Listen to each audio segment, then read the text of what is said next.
Welcome to Oakland University. Hi, how's it going? So, you're touring right now with Kendrick Lamar. How is that going? It's incredible. It's great to play shows to such a diverse audience, and he's got his own following.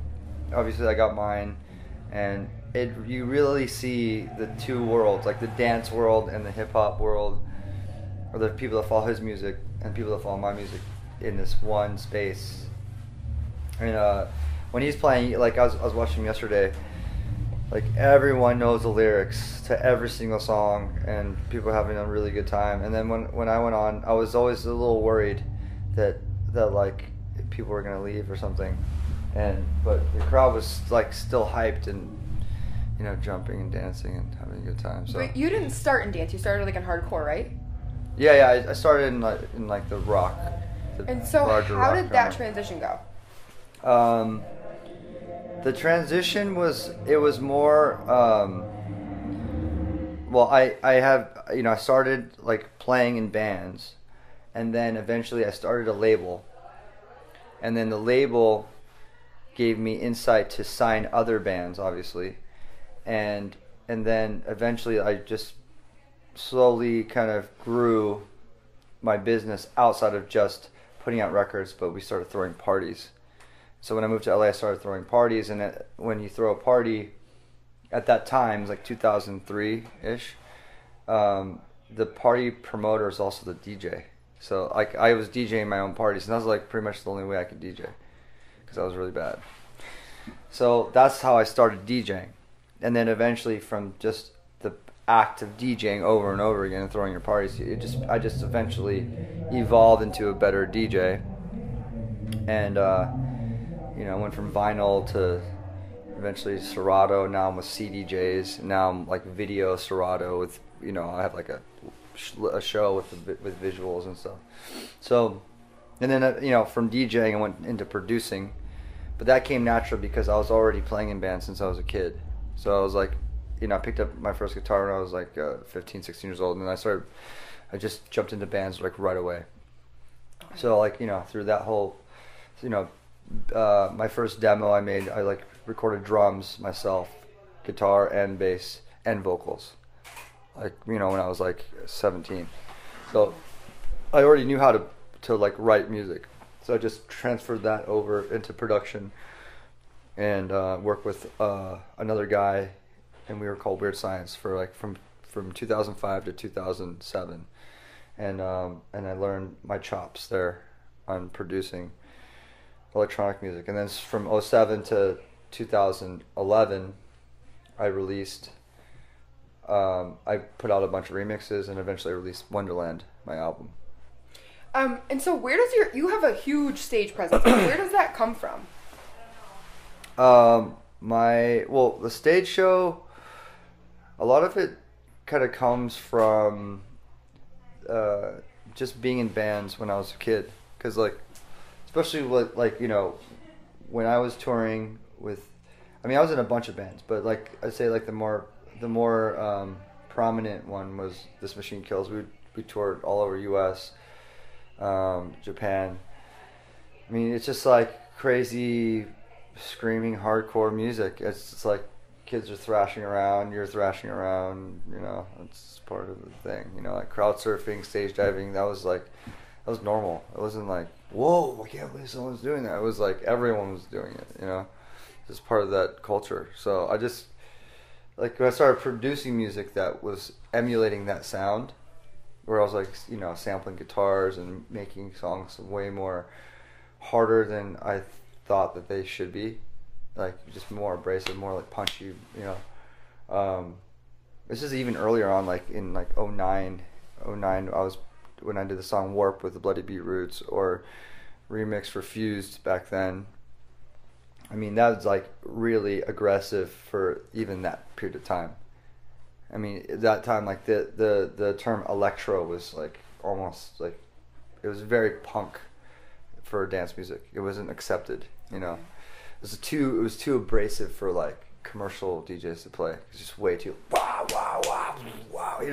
Now it's like, I feel like the new punk it's not electro anymore. Electro is like now kind of commercial now, and like the new punk is like, you know, kind of like, you know, maybe even harder dubstep. I don't even know what it is. It's all a mentality thing, but it's more accepted.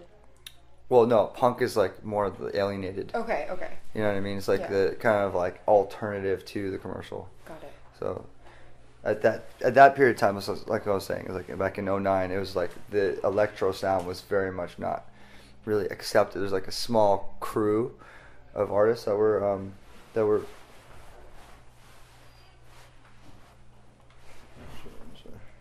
a small crew of artists that were like kind of waving the flag, like Justice, Mastercraft, Boys Noise, Bloody Beetroots, myself, stuff like that, and then we had like our own like fans and like people that were supporting us, but we were definitely not part of the bigger landscape of dance music. Okay. But now it's more accepted. Now it's different. Right. So now you're big enough. You served. You had a residency at Surrender in Vegas, correct? Yeah. I was at your last show of your residency. Oh, cool. What was that like to be able to like permanently be there for a temporary piece of time? Yeah. I was there for like 3 years, and it was really cool. It was I really loved the Win Group. I love like people I worked with a lot. Like we became good friends with like Jesse Waits, who owns XS, and Sean Christie owns Surrender, and Shecky Green, who like hired me, who's a very good friend of DJ AM's, and also that's how I met him. Just that whole like Wayne Crane and all those guys, they're really good crew over there, and the clubs are great. You know, like Surrender's really, it was like a fun atmosphere. XS is one of the best dance floors in Vegas. Yeah, I'm really happy that I worked with him, and they kind of, I kind of like learned, I kind of trained myself how to be able to play in that environment too, because that Vegas environment is different than like any other environment in the world. Right. It's very, it's wild because it's Vegas, but at the same time it's very conservative too.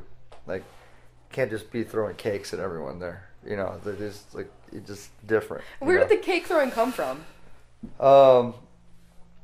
Cakes originated from, well, there was a music video of this artist on my label called Autoerotic, and I was promoting the single, and then in the music video was these slow motion cakes exploding in people's faces.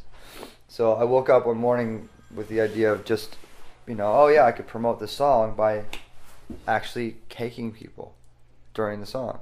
It'll like really connect people with the song, and I think it'll be really interesting, and people will gravitate towards the song more with that connection. So I started doing that, and then like it just like I made sure I did it every show.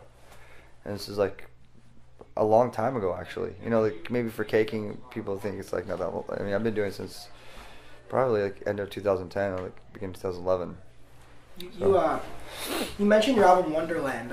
You made a point that you wanted to make a video for every single track on that. Can you talk about why you felt you wanted to do that?